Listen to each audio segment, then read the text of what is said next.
Hola, soy el maestro René Magnao Villavicencio. Estamos produciendo este material para la materia denominada Teoría del Proceso en la Benemérita Universidad Autónoma de Puebla. Este material se produce para las modalidades a distancia y semiescolarizada y estamos en la séptima y última presentación. Vamos a dar un repaso de lo que vimos en la última clase, nada más para retomar los conceptos elementales. Hablamos de capacidad, legitimación y representación. ¿Qué es la capacidad? Para ser sujeto de derechos y obligaciones. ¿Y en dónde hay una confusión con personalidad? Es la capacidad de goce y de ejercicio, ¿no? Muchas veces preguntan en los tribunales, ¿y tiene usted personalidad? Para cuando pide uno el expediente. Y dices, bueno, los atributos de la personalidad son nombre, domicilio... No es eso lo que te está preguntando. Lo que te está preguntando es si tienes la idoneidad para ser sujeto de derechos y además si está afectando tu esfera jurídica, o bien tiene que ver precisamente con la legitimación. Dijimos que hay dos tipos de legitimación. ¿Cuál es? En la causa y en el proceso. Cuando es en la causa, ¿a qué se refiere? Que yo soy el titular de derecho, estoy peleando. Claro, yo soy el titular de derecho, la resolución afecta, ¿no?, mi esfera jurídica, y cuando es en el proceso, legitimación del proceso, es la representación, ¿no? Puedo ser el apoderado, puedo ser el abogado nombrado para recibir notificaciones, soy el autorizado para tener acceso a los autos. ¿Y qué será la representación? En este sentido, mediante un intermediario. claro, la representación está básicamente en el mandato. ¿Qué es el mandato? El poder, ¿no? Dicen, fui a la notaría que me dieran un poder. No de estos poderes. Realmente es un contrato, ¿no? Es un contrato civil denominado, un contrato civil especial, ¿no? ¿Sí? Denominado mandato, en donde una persona le da facultades a otra para que lo represente y realice actos además, ¿no? Contestar demanda, porque sabemos que los mandatos pueden ser, tienen básicamente tres elementos los mandatos. ¿Pueden ser para qué? Representar. Son actos de administración, cobranza, pleitos y dominio, ¿no? Cuando el mandato es para realizar actos de dominio, ¿a qué se está refiriendo? Que puede actuar como dueño. Claro, puede vender, puede transmitir la propiedad, ¿no? Entonces lo que generalmente se hace es dar un mandato nada más limitado, ¿no?, para actos de administración, pleitos y cobranzas, que le llaman, que es el básico. ¿Ok? ¿Pasamos? Terceros, terceristas. Dijimos que hay una sutil diferencia entre el tercero ajeno al procedimiento, tercero llamado a la relación, y el tercerista. El tercero ajeno al procedimiento, ¿quién es? Testigos, peritos, toda aquella persona que se le llama a declarar. El tercero llamado a la relación procesal, ¿cuál es? El que sí se afecta a su esfera jurídica. El que sí puede tener vela en el entierro, ¿no? Se llama porque a lo mejor se afecta su esfera. ¿Y el tercerista? El que se introduce. Se inserta en la relación procesal porque tiene un derecho que deducir o algo que decir, ¿no? Ya se determinará si tiene o no tiene. ¿Esta qué sería? Si tiene o no tiene, ¿qué? Personalidad, pero básicamente es legitimación, ¿no?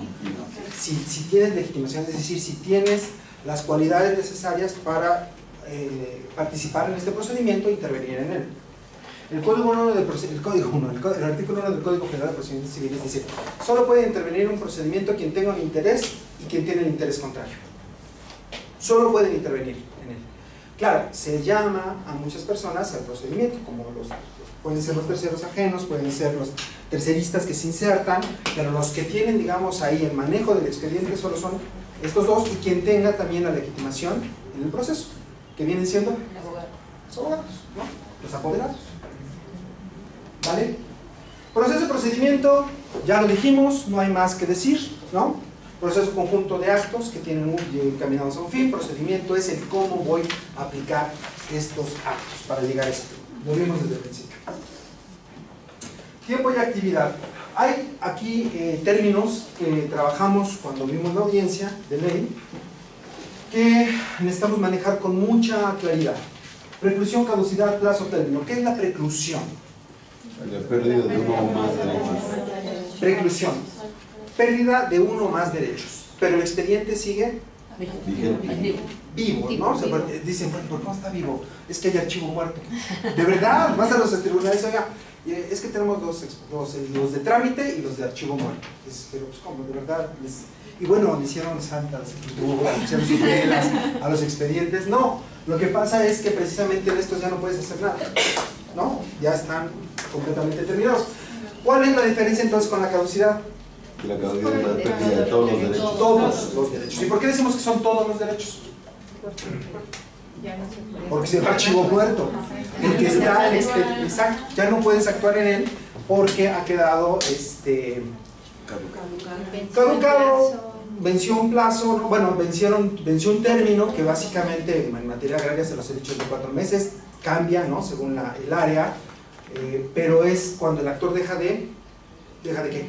De moverse, de accionar. De activar, ¿no? De promover, de mover el expediente. Entonces no tienes interés, pues yo menos, ¿no? Al archivo muerto. Plazo se da por concluido el procedimiento. Plazo, ¿qué es un plazo? Es un lapso. Es el lapso para realizar determinado acto. ¿Y qué será el término? El momento en que vence el plazo, ¿no? Tienes un término de 5 días para desahogar esta vista. El plazo te vence el 5 de agosto del 2015. ¿No? Ahí da el término se te vence, pasa. Tienes 5 días para hacerlo. ¿Sí queda claro? Plazo, término. Dale. Lugar del acto procesal, sede distrito. ¿Qué es la sede? Claro, básicamente decimos que es el edificio o la residencia. ¿Y el distrito? Es el área de influencia jurisdiccional. Dijimos que jurisdiccional, ¿qué significa? Justice, decir o declarar el derecho, ¿no? En términos de la competencia. Yo digo declaro derecho en términos de la competencia. Y la competencia se surte en 4 hipótesis. ¿Cuáles son? Materia, territorio, grado y cuantía. ¿Vale? Están filosos, Medios de comunicación procesal. Bueno, decimos que todos los expedientes tienen relación con todos los jueces tienen relación con las partes, con otras autoridades jurisdiccionales, con autoridades no jurisdiccionales, con terceros ajenos al procedimiento, ¿no? O sea, hay mucha gente que interviene. ¿Cómo se llama el medio de comunicación de tribunales entre sí? Tenemos 3 supuestos. ¿Cuáles son? Suplicatoria, exhorto y despacho. ¿Suplicatoria? Es de menor a mayor.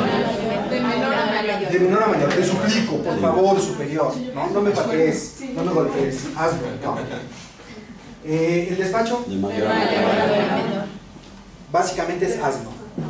¿Y el exhorto? Entre iguales. ¿No? Si estamos hablando, por ejemplo, vamos a hablar del Poder Judicial del Estado. Una comunicación procesal entre un juzgado y el Tribunal Superior de Justicia. Entre el Tribunal Superior de Justicia y un juzgado. Despacho. Entre un juzgado civil y otro juzgado civil. Exhorto. De los tribunales con otras autoridades no jurisdiccionales. Oficio. Es el oficio, ¿no? Por ejemplo, cuando en los tribunales piden información a los Registro Público de la Propiedad.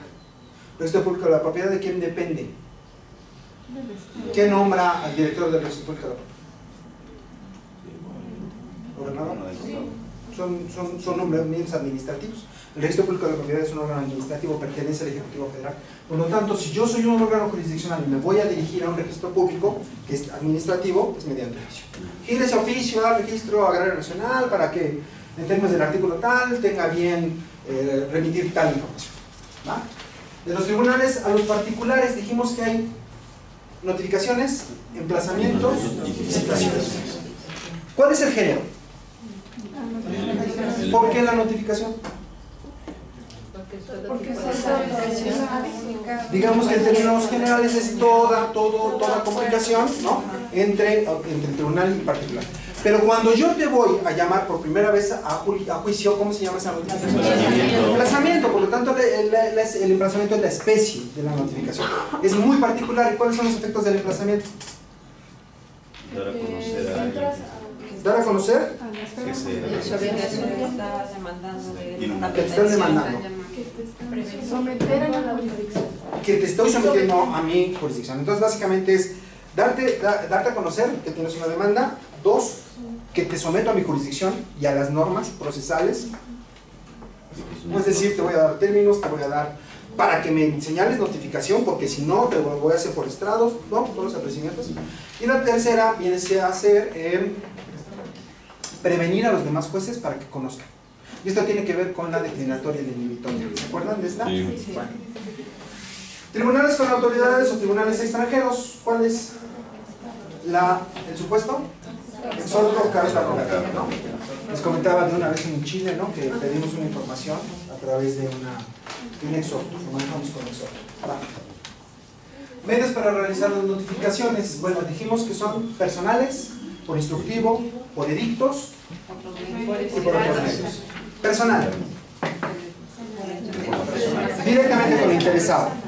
Por instructivo. Se le deja un Citatorio. Una notificación de visita. sí, pero generalmente es un citatorio porque estoy citando para las 24 horas, ¿no? Y no llega la persona. Entonces le deja por instructivo. ¿Qué es instructivo? ¿Qué es un instructivo? Instrucciones. Instrucciones. Fulano de tal, llegué, no estuviste, te dejé citatorio, no estuviste, por lo tanto, en términos de tal artículo te dejo copia de la demanda, copia de las pruebas, ¿no? El traslado. Y te hago saber que tal día en la audiencia, puedes conseguir un abogado, ¿no? Te doy instrucciones ahí que, bueno, finalmente vienen en el autorizo. La mayoría de ellas, ¿no? Pero ahí sí te estoy diciendo en el instructivo que llegué, no estuviste, etcétera, eso no lo dice el autorizo. ¿Edictos? ¿Qué son los edictos? Publicación de los Ok. Las publicaciones en el diario de mayor circulación, ¿con qué efectos se harán en los diarios? Para cualquiera que tenga derecho. Cualquiera que pueda deducir un derecho, ¿no? Ahí viene la figura del tercerista. A través de los edictos te das cuenta, ¿no? Que está la sucesión, que está tal asunto, y dices, tribunal, en términos del edicto publicado en el Sol de Puebla, vengo a deducir mis derechos, dame entrada, ¿no? Porque no es de que ya llegué y te presento la demanda, y no, vamos. Vengo a deducir mis derechos y aquí está el documento que acredita mi o legitimación, ¿no? Por lo tanto, tengo interés, déjame intervenir. Dejándolo intervenir, yo ya te presto el expediente, tengas a fulano tal por acreditando, ¿no? Su legitimación, interés jurídico en términos de tal artículo, por lo tanto, se le pone a la vista el expediente para que deduzca sus derechos, se le da 3 días para que manifieste lo que su interés convenga, ¿no? Dese lista a las partes. Y entonces ya habrá quien diga, oye, pues ese cuate es un homónimo, ¿no? Se llama igual, pero no tiene nada que ver, etcétera, ¿no? ¿Otros medios? Los estrados. Estrados, mamparas, ¿nada más? Las puertas. En agrario les decía que se usan las cantinas,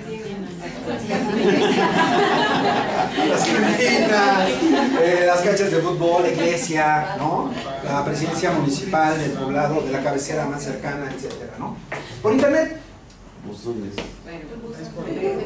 digamos que son las notificaciones virtuales que no surten efecto hasta que se hagan de forma personal o por instructivo. Pero bueno, es un servicio muy bueno porque te das cuenta, ¿no? Si tienes que desaparecer o no. Principios procesales, lineamientos generales. Aquí nos quedamos, ¿recuerdan? Ahí me vas diciendo, ¿no? ¿Cuánto han dicho? Como 10, ¿no? 15. Principios generales de alimentos. Bueno, hay algunas figuras que van a estar permanentemente en todos los procedimientos. Es decir, son aplicables a todos los procedimientos. Estas 3 primeras figuras que aparecen es la acumulación, la conexidad y la independencia. Hablamos de esto la vez pasada, ¿se acuerdan?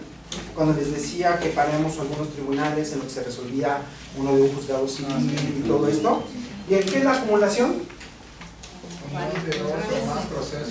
Unirlos, ¿verdad? Es básicamente la reunión de varios procesos en uno solo. ¿Para qué? ¿Para qué? Para que no se dicten resoluciones contradictorias. La conexidad, ponerlos a la par para ser resueltos en el mismo momento. Es decir, aquí no los junto, pero tienen relación. Por lo tanto, hasta en tanto no se ponga digamos, en el procedimiento dijimos que hay 2 etapas. ¿Recuerdan? La primera etapa tiene 2 fases, la primera fase tiene 3 etapas. Sí. ¿Cuáles son las etapas? No. Postulatoria, probatoria y conclusiva. Pero conclusiva. ¿Y la última? Sentencia. Entonces, este puede estar apenas en la fase inicial, en la etapa inicial, postulatoria, y este ya está en alegatos, en preconclusiva. Hasta que este llegue acá, dicto un acuerdo acá y dicto un acuerdo acá, para que cuando este llegue aquí, los tenga el secretario a la vista para que dicte sentencias no contradictorias, porque tienen relación unas con otras, una con otra. Pero el acuerdo se dicta en los 2 expedientes. Entonces, aunque los tengas por separado, cuando llega con el secretario y dicen, sale, resuelve, se ponen a estudiar y ya aparece el acuerdo. ¿Sabes qué? No puedo resolver por esto. Entonces, déjalo y díctate un acuerdo que se reserva hasta en tanto, ¿no? Y ya. ¿Y la dependencia?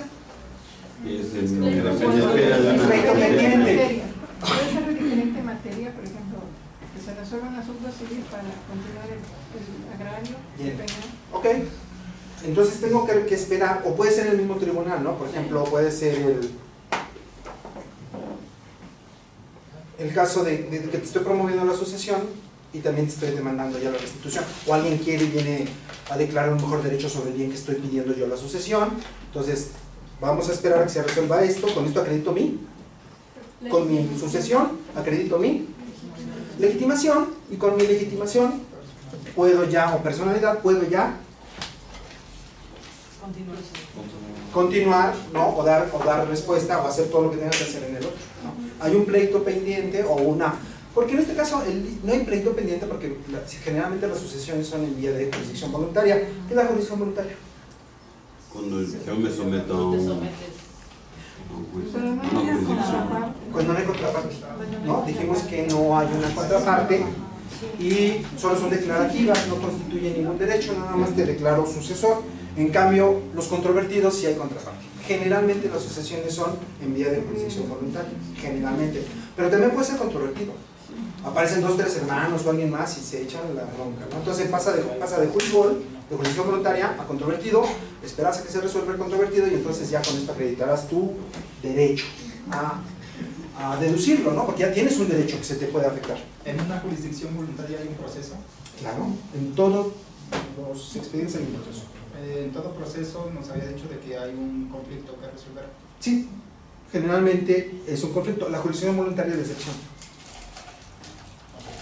Sí, es la excepción. Es decir, de alguna manera, si no hay contraparte, bueno, el contenido de todo proceso es una controversia, pero en este caso no hay controversia, ¿cómo podríamos hacer valer tu pretensión? Lo que tú quieres, ser declarado sucesor. Tenemos que armar un expediente, ¿no? Tenemos que armar un expediente y darle una secuencia a lo que tú quieres. Primero, preséntame tu solicitud. Posteriormente, ofréceme tus pruebas. Y ya te diré si pasa o no pasa. Pero entonces, ¿qué tengo que hacer? Bueno, pues divido controvertidos y jurisdicciones voluntarias. Concentración. ¿Qué será la concentración? Realizar el mayor número de actos en una sola audiencia. Exacto. Realizar el mayor número de actos procesales en una audiencia. En materia agraria, digamos, el 185 dice, desde la demanda hasta la sentencia, en una sola audiencia lo debes de hacer. Teoría, es lo que dice el artículo 185. Bueno, tú tienes 5 audiencias o 10 audiencias, no puedes llevar a cabo todo en una sola audiencia. Entonces dices, bueno, tenemos 1 hora o 2 horas, vamos a darle hasta donde se pueda. Ratifícame tu demanda, contéstame, ofrezcan pruebas, las voy a admitir y por ahí desahogamos 1 o 2 testimoniales y las confesionales las mandamos a la visita. O sea, avancé lo más que pude, ¿no? Esa es la concentración, realicé el mayor número de actos en un solo momento, ¿no? ¿Qué será la carga de la prueba? ¿Quién es obligado a...? Es una obligación procesal de probar mi defensa o mi pretensión, ¿de acuerdo? ¿Y la celeridad? De que se haga en el menor tiempo posible. Para agilizar. Plazos breves, generalmente de 3 días. Si no hay un término, dice el Código Federal, la regla general es 3. Te puedo dar 4, te puedo dar 5, te puedo dar 10, ¿no? Te puedo dar 15 de acuerdo a tus necesidades. Tengo que ir a tal lugar, tengo que dame más tiempo, ¿no? Depende del argumento. Pero la regla básica son 3 días. ¿Sí? No, déjame anterior. Gracias. Esta concentración y carga de la prueba y celeridad tienen mucho que ver precisamente la celeridad con un artículo constitucional. ¿Cuál será? El 8. Que no se puede. No, el 8 es de petición, es el derecho de petición. Que no se puede. El 8. Es el 17, ¿no? La justicia será pronta y expedita. ¿Qué significa expedito? Sí, rápido, pero realmente la palabra es sin obstáculos. La justicia expedita es la justicia que no tiene obstáculos, ¿no? Entonces tiene que ver con esto de la celeridad. Bueno, ¿qué será la igualdad procesal? Las partes tienen los mismos derechos y se les trata igual, ¿no? Se les dan los mismos términos, el mismo trato. Si a ti te doy 5 días para esto, a ti te doy los mismos 5 días para aquello. Por ejemplo, lo vemos en agrario. Si tú tienes 5 días para ser emplazado, entre 5 y 10 días, y en la audiencia haces una reconvención, ¿qué será reconvención? La contrademanda. ¿Cuánto tiempo tendrá el otro para contestar su demanda? Por lo menos 5 días, ¿no? Porque el otro los tuvo. Entonces la igualdad procesal siempre es darle el mismo trato a las partes. El impulso procesal, caducidad. ¿Por qué caducan los expedientes?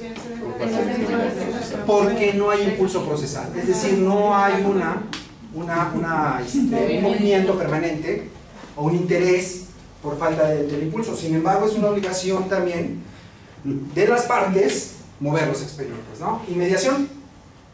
Que en la mayor actuaciones del juez, o sea, que esté el juez en todas las actuaciones. La inmediación tiene que ver con la presencia del juez o del magistrado para allegarse de información. Es decir, decía un autor, creo Sergio García Ramírez, decía, los jueces generalmente conocen a los hombres de papel, porque nada más los ven en el expediente. En cambio, la inmediación te permite conocer a los hombres de carne y hueso y ver quién te está engañando, y puedes hacer preguntas, ¿no? Directas sobre lo que están planteando para ver si te están engañando, ¿no? Publicidad. Es abierto a todos, ¿no? Esto tiene que ver precisamente a partir de la Revolución Francesa. Los juicios eran privados, reservados. Entonces no sabías quién te demandaba, por qué te demandaba, cuándo ibas a salir, qué tiempo era tu sentencia, ¿no? Entonces, ¿para qué servirá la publicidad? Para dar a conocer. Para dar o generar la transparencia en la actuación de los órganos. Es decir, si todos pueden entrar a mi audiencia, por supuesto no pueden participar, el artículo 1 lo permite, no tienen interés jurídico, pero sí puedes oír. Y entonces tú puedes entrar a una audiencia y estás parado ahí junto al juez o los juzgados civiles, ustedes se meten, están parados, están oyendo, ¿no? Como les preguntan, ¿qué hacen? Esta publicidad es la transparencia en el actuar. Luego, la prueba, bueno, decimos que ya hablamos de las pruebas, ¿no? ¿Qué es probar? Demostrar. Otra, se los dije, es una palabra bien sencilla. Enseñar. Convencer. ¿No? La prueba es el elemento que yo aporto para convencer al juez de qué será, de qué lo quiero convencer. O de mí. El otro, defensa, ¿no? O sea, yo te ofrezco esta prueba para convencerte de que yo, ¿no? tengo el derecho, no lo tengo, o el otro no lo tiene, etc. Dentro de las pruebas dijimos que hay unas muy específicas que prácticamente vienen en la mayoría de los procedimientos. Confesional, ¿qué significa confesar? Aceptar los hechos que se me imputan, ¿no? ¿Cómo vas a confesar? Tú te metiste a la casa, ¿no? ¿Cuál sería la confesión? Sí. Sí me metí a la casa, ¿no? Entonces estoy aceptando el hecho que me estás imputando, que me estás diciendo, ¿no? ¿Tú te metiste a la casa? No, no me metí a la casa. No necesariamente, ¿no? En ese sentido. Entonces, la prueba confesional dijimos que se plantea a través de un pliego de posiciones. El pliego de posiciones tiene las preguntas que deben de ser con 3 características. Sentido afirmativo, un solo hecho, hechos propios. ¿Yo puedo confesar por otra persona? No. Declaración de parte. ¿Qué diferencia hay entre la confesión y la declaración de parte? Que en la declaración de parte sí puedo aceptar, o más bien decir sobre otros hechos que no. Puedo declarar hechos sobre terceros, ¿no? Yo ahí sí puedo decir que vi, ¿no? Que mi hermano, que mi vecino, que hizo, y al mismo tiempo en la prueba, porque la prueba confesional es muy acartonada.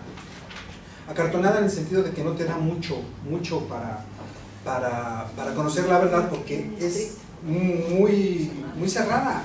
Tienen que ser hechos propios, sentido afirmativo, ¿no?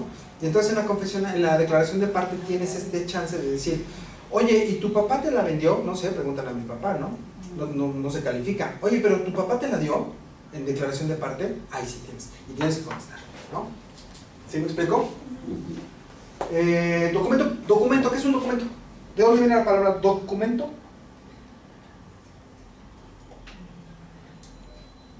Viene de docente. Docente, enseñar, ¿no? Mostrar. El documento muestra. Existen los documentos públicos y privados. ¿Cuáles son los públicos? Por la autoridad, por una autoridad. ¿Cómo los reconoces? Por el sello, Sello, firmas, tipo de papel. ¿Y los documentos privados? Los que no son expedidos por la autoridad, lo dijimos. ¿Y los dictámenes periciales qué son?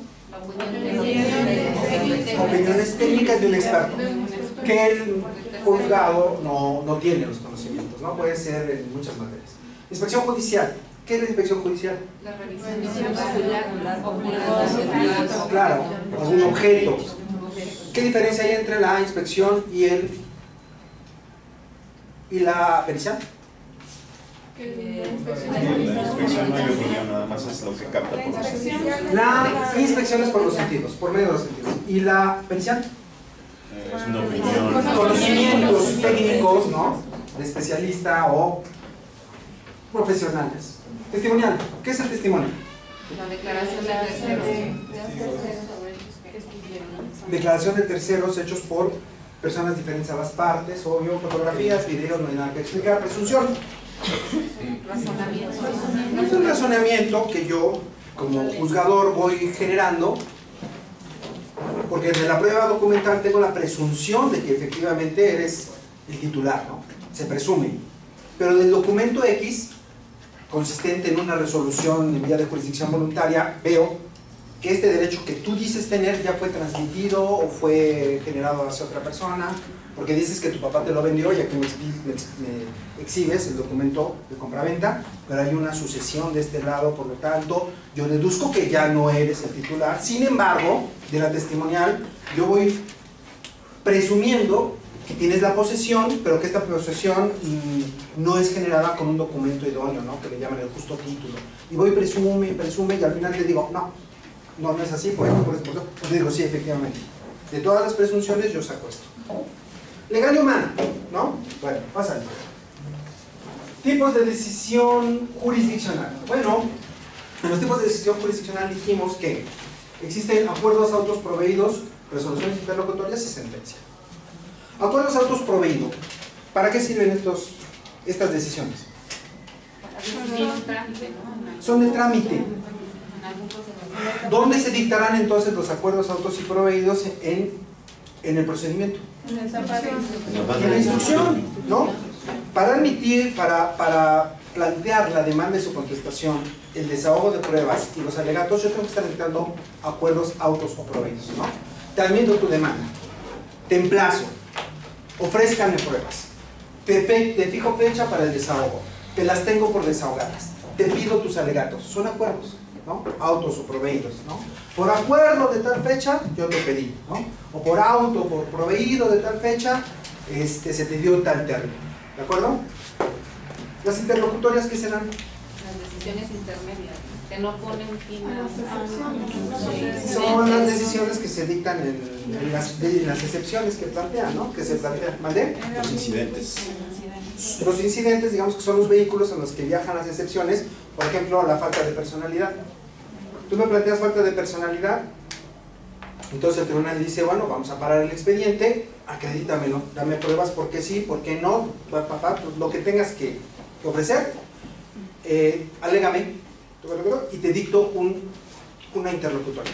Pero esa interlocutoria no pone fin al procedimiento, o sí pone fin al procedimiento, dependerá, ¿no?, en qué términos. Si no acredito la personalidad, pues obvio, ¿no? Pero digamos que es interlocutoria porque es intermedia. Pero digamos el fin de la interlocutoria es un acuerdo. Por eso son atacados en vía de acuerdos, no como decisiones definitivas. Por ejemplo, en materia agraria, si tú vas a atacar un acuerdo, es juzgado de distrito. Y si vas a atacar la demanda, es colegiado. Pero cuando es interlocutoria, tú dices, bueno, ¿es resolución?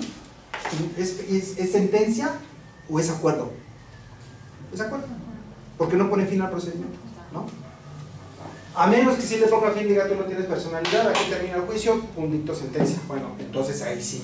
Esta interlocutoria le dio fin al procedimiento, no hay nada que hacer, es definitiva. Si no es definitiva, si solo fue de trámite y no estoy de acuerdo, entonces es indirecto ante el juez de distrito. Sentencia, decisión final del... A ver, pásala. A ver, sí. Estructura de la sentencia. Lo dijimos. Una sentencia tiene básicamente la ley, el 222 del Código Federal de Procedimientos Civiles, lo señala 3 elementos. Pero hay más. ¿Cuáles son los 3 elementos? ¿Cuánto dijo? 30. Los básicos son resultandos y puntos resolutivos. Resultandos. ¿Qué son los resultandos?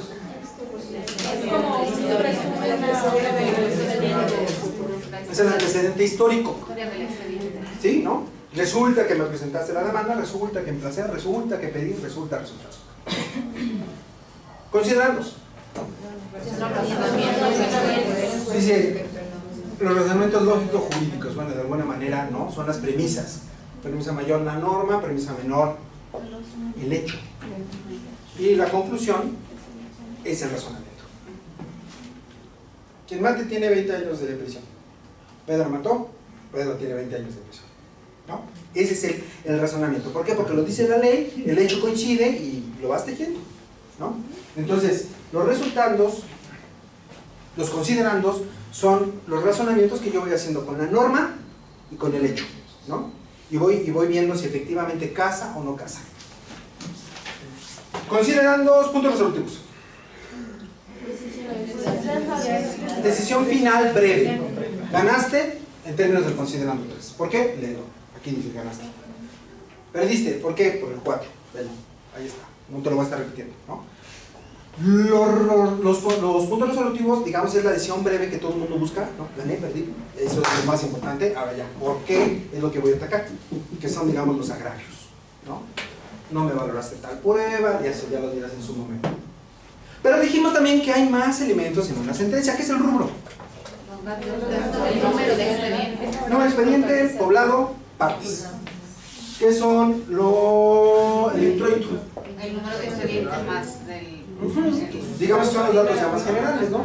El vistos para resolver los autos del expediente tal, donde fulano demanda mengano, tal acción o tal pretensión, del poblado tal, ¿vale? ¿Será más específico? Sí, digamos que lo desglosa. Y finalmente, ¿qué es el pie de sentencia? Es una certificación, claro. ¿Por qué certifica el secretario de acuerdos? Así lo proveyó y firma el juez fulano ante su secretario que autorice la fe. Pues el juez no puede dar fe de que efectivamente él tuvo el expediente y lo resolvió. Entonces tú échale la firma de que soy yo aquí el papajitas y vamos, ¿no? Entonces nada más el secretario ni siquiera opina. Quien resuelve es el juez, ¿no? El secretario solo da fe que el juez estuvo ahí sentado viendo el expediente. ¿De acuerdo? ¿Queda claro? Requisitos de la sentencia de toda decisión de autoridad. Bueno, la sentencia debe de tener básicamente 3 elementos. ¿O son 4? Sí, 4. Que es congruencia, exhaustividad, fundamentación y motivación. Congruencia. ¿Qué es la congruencia? Lo propuesto por las partes y lo resuelto, ¿no? Es la identidad entre lo que tú me pediste y lo que yo te estoy resolviendo, ¿no? Vamos a suponer que yo te pedí que me devolvieras tal superficie, que le ordenaras al otro se abstuviera de molestarme y que giraras el oficio a tal autoridad para que se diera por enterado, etc. Eso es lo que yo te pedí.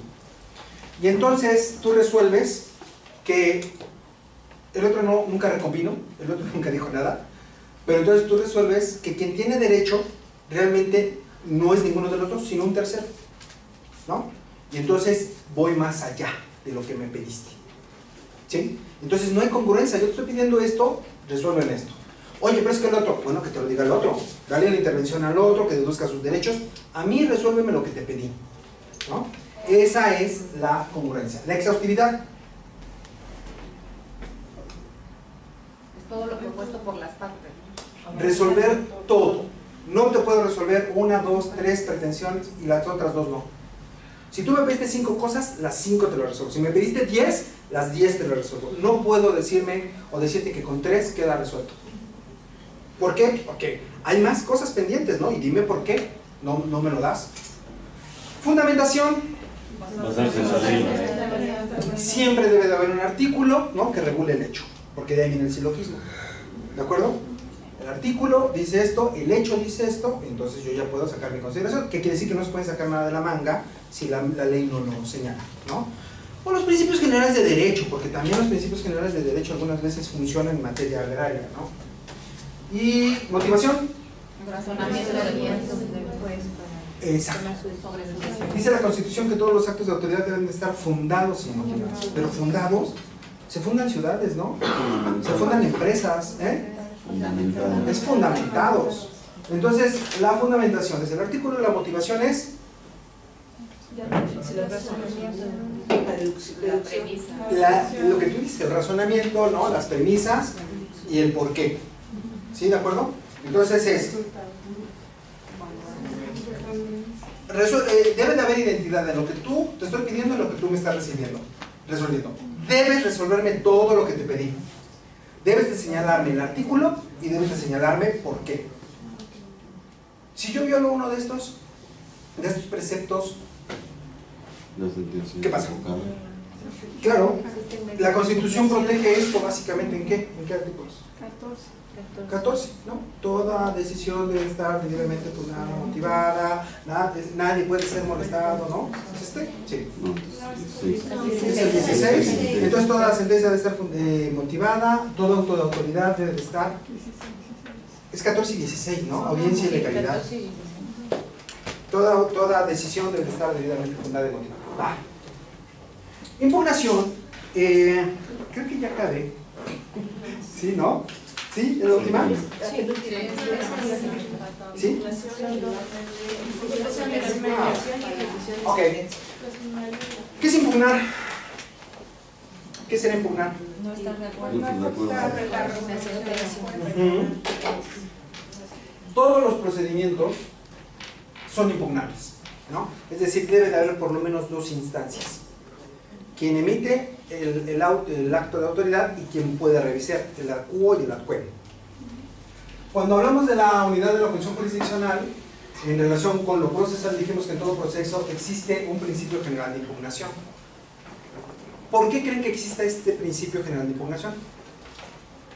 Puede haber errores, ¿no? La falibilidad. Claro, ¿no? Hay la falibilidad humana que lleva a cometer errores, o también pueden ser cuestiones, no errores, sino por otro tipo de cuestiones de intereses. Entonces siempre hay un revisor que debe decir si pasa o no pasa.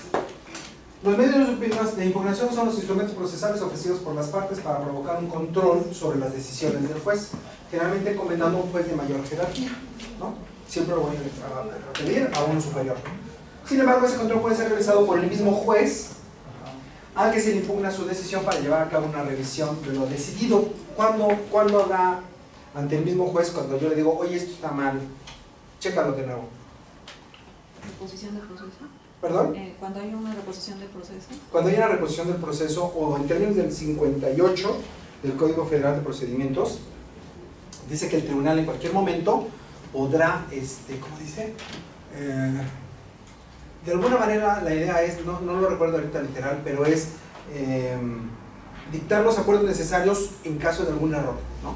Es decir, si me fui por acá y la estoy regando y tú me dices, oye tribunal, fíjate, chécalo, no es necesario que te vayas al amparo y todo esto, sino que yo digo, sí, efectivamente, si la regué en términos del 58, por aquí, ¿no? Por aquí lo canalizamos.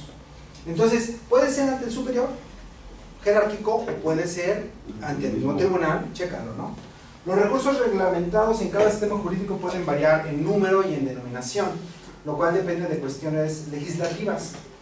Fíjense que un magistrado de Costa Rica, tuve el gusto de conocerlo y platicábamos mucho del amparo, ¿no? Y de lo que ellos en Centroamérica manejan para los controles constitucionales. Ellos al amparo, a su amparo, le llaman recurso de casación.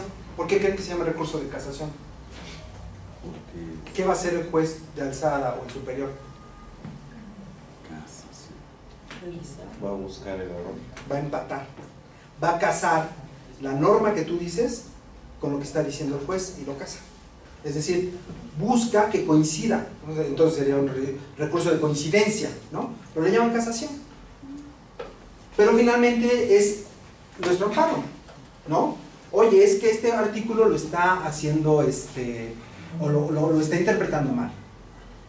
Hay jurisprudencia, hay esto, hay el otro, etcétera, ¿no? Entonces se busca que efectivamente el juez lo cheque. El amparo nace en México, en Yucatán, ¿no? Es la primera vez que se realiza el amparo, por ahí que será finales del 19, sí, o principios del 20, por ahí, ¿no? Y ya después se hace federal, como una protección o un control constitucional. Pero finalmente lo que hacen es exactamente lo mismo, ¿no? Nada más que cambian las denominaciones. Búscame que empate lo que está diciendo, la norma y el razonamiento. Lo que te estoy pidiendo, la norma, el hecho y el razonamiento. Busca que todo empate. Y va a haber un error. ¿Por qué? Porque no tomó en cuenta esto, no interpretó esto, no me señala tal artículo, ¿no? Entonces todo esto son violaciones. ¿Sí? Y el juicio de amparo en México, bueno, era la comparación. Va. Ejecución de sentencia y medios de apremio. Bueno, dijimos que una vez en la instrucción terminada la etapa preconclusiva, no queda más que dictar sentencia, resolver. Y una vez que has resuelto, ya tienes tu sentencia bien bonita, ¿y ahora qué falta? La ejecución. Ejecútame, ¿no? Ejecútame la sentencia. La ejecución no es otra cosa más que llevar de lo que dice la sentencia al mundo fáctico. Si la sentencia dice, el mundo fáctico, sí, de los hechos. Y si la sentencia dice, fulano de tal tuvo la razón, póngase en posesión, ¿qué tiene que hacer el tribunal? Agarrar a fulano, sacar a mengano y ponerlo en la posesión, ¿no? Eso es lo que se tiene que hacer. Restituyasele, ¿Qué es lo que tiene que hacer? Restituir, porque tiene mejor derecho, pues lo que tenga que ser, los considerandos, aquí dice que tengo que hacer esto, ¿no? ¿Qué otra cosa puede decir una sentencia? Prisión. La sanción o la pena, o no sé, el término jurídico penal, es de 25 años, ¿no? Ejecútese. ¿Qué hay que hacer? Meterlo a la cárcel. Meterlo, ¿no? Pues de hecho ya lo tienen ahí adentro. Ya nada más decir, mira, no puedes salir, que tienes que estar aquí un rato. Sí. Estamos viendo, bueno, en el ejercicio que hicimos en el penal, por ejemplo, en el tema de las multas. ¿De las medidas de apremio? En el Código Penal de aquí de Puebla, no ve, por ejemplo, en el tema de no venían multas. En otros estados sí vienen, o sea, aparte de la pena, una multa a lo mejor de 500 fijes. Y aquí nada más viene la pérdida de la libertad, pero no viene una multa. Mi duda es si es necesario que haya una uniformidad en la legislación o ya queda la libertad de cada estado ya. Sí, en términos de la soberanía estatal, cada estado tiene la libertad de poner o crear sus legislaciones siempre y cuando no vayan en contra de la Constitución. Entonces, si tienes medidas de apremio que no tiene el otro estado, pero tiene las medidas para aplicar, pues entonces no hay ningún problema, ¿no? O sea, es independencia. Es lo que decíamos en la anterior, ¿no? Tú en Costa Rica le llamarás casación o recurso, aquí le llamamos juicio, pero los efectos son los mismos, ¿no? Las constituciones protegen y debe de haber un tribunal arriba. Es exactamente lo mismo. Tú tienes solo 3 medidas de apremio, el otro tiene 5, pero le funciona, ¿no? Y los legisladores de ese estado dicen que con eso es suficiente. Perfecto. La Constitución no te señala cuáles son las medidas de apremio que debes aplicar. Lo no señalado en la Constitución se reserva a los Estamos. exactos, ¿no? Pues si la Constitución no te dice cuáles son las medidas de apremio, tú puedes poner las que consideres. Si tu sistema judicial no funciona, esa ya es bronca del Congreso, ¿no? Que por la proporcionalidad y todo ese detalle ya sería ya también ya de cada entidad. Claro, sí, ya es independiente, ¿va? Bien, entonces la ejecución de sentencia es, digamos, materializar la decisión. Para hacer valer sus decisiones, los jueces tienen medidas de apremio. ¿Qué entendemos como medidas de apremio? Sí, esos son los medios. Pero ¿qué podemos? ¿Mandé? La medida de apremio es sí, en términos un poquito más elaborados, la coacción.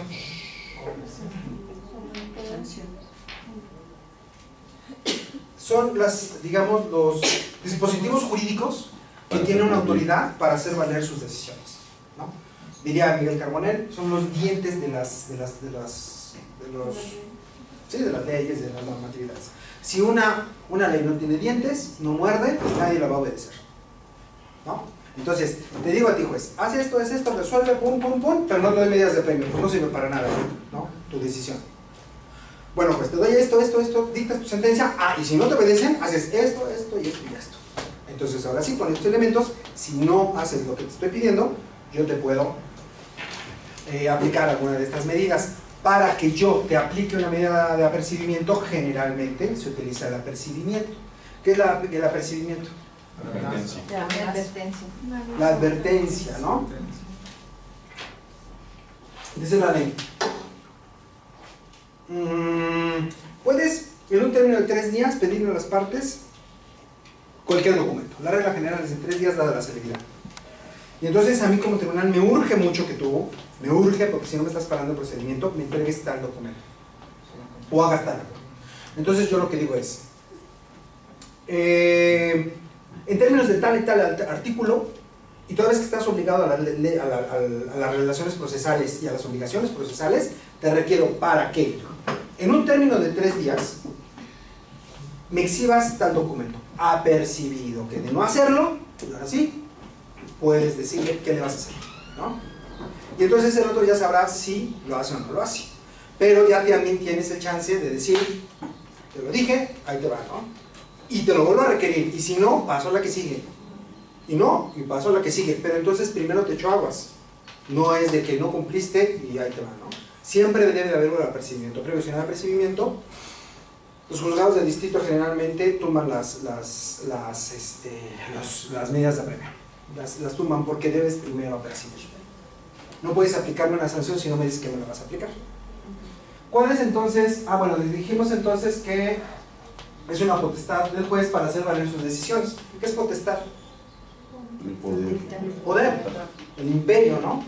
Ya sean de trámite, acuerdos, o finales, sentencias. El juez tiene una serie de medidas de apremio, disposiciones coactivas que marca la ley. No puede haber imposición de medida de apremio sin un previo apercibimiento. Las más comunes en las legislaciones, que no todas las hay, son multas, auxilio de la fuerza pública, con ruptura de fracturas cerraduras, cateo, arresto o dar vista al Ministerio Público por el delito de desobediencia. Perdón, el Código Federal de Procedimientos Civiles marca esta y esta, ¿no? Estas no. Pero habrá otros códigos que sí las tengan. Depende. Multa, ¿qué es una multa? Es una sanción económica. Las sanciones pueden ser corporales o económicas. Corporales, el arresto. Multa económica, ¿no? O sea, estás afectando mis bienes, mi patrimonio. Auxilio de la fuerza pública, La patrulla, ¿no? Se manda oficio al director de seguridad pública en el estado para que tal día, tal hora, en tal lugar esté una patrulla porque se va a desahogar tal emergencia, ¿no? Se apercibe a tal parte que de oponerse se utilizará la fuerza, porque se llama fuerza pública, pero la fuerza pública es el sometimiento, ¿no? El forzarte a hacer las cosas. Cateo, búsqueda, documentos, ¿no? La autorización para poder entrar al domicilio, al despacho, a la fuente de trabajo y buscar. Arresto, sanción corporal, pero como medida de apremio, no me hagan mucho caso, pero creo que no puede ser mayor a 3 días el arresto, porque se llama arresto administrativo. No hay una pena que tenga que cumplir, no hay un juicio previo. 72. No hay un juicio, ¿no? En donde seas, digamos, sentenciado ya y tengas que cumplir cierta pena. Es administrativo. No lo haces, te guardan un rato, sales y te vuelven a guardar y te vuelven hasta que digas ya muere, ¿no? Y dar vista al Ministerio Público. Bueno, el Ministerio Público tiene facultades de integración, ¿verdad? De expedientes, de búsqueda de elementos para aportarlos al juez, y también, por supuesto, da sus opiniones respecto a, por ejemplo, en las sucesiones se les da vista al Ministerio Público por los cambios de nombre y todo esto que puedan tener las personas. Puede hacer ciertas manifestaciones. Cuando hay un delito de desobediencia a un mandato judicial, entonces se le da vista al Ministerio Público. El Ministerio Público decide si da o no da trámite, ¿no? a este delito. Ya dependerá de un procedimiento ante el aparato administrativo, porque finalmente el Ministerio Público es un órgano administrativo. ¿Por qué es administrativo? Depende del Ejecutivo. Porque depende del Ejecutivo. Así es. No sé si hasta aquí ya es la Sí. Bueno, pasamos la tema. Esa no la tiene. Bueno, ya. No sé si tengan dudas. No sé si tengan dudas, preguntas, aclaraciones, lo que el curso les haya llamado la atención y no quedó claro. No sé. Algo que quieran comentar, compartir. ¿Cuánto nos queda? 8. 8 minutos. Tenemos 3 minutos.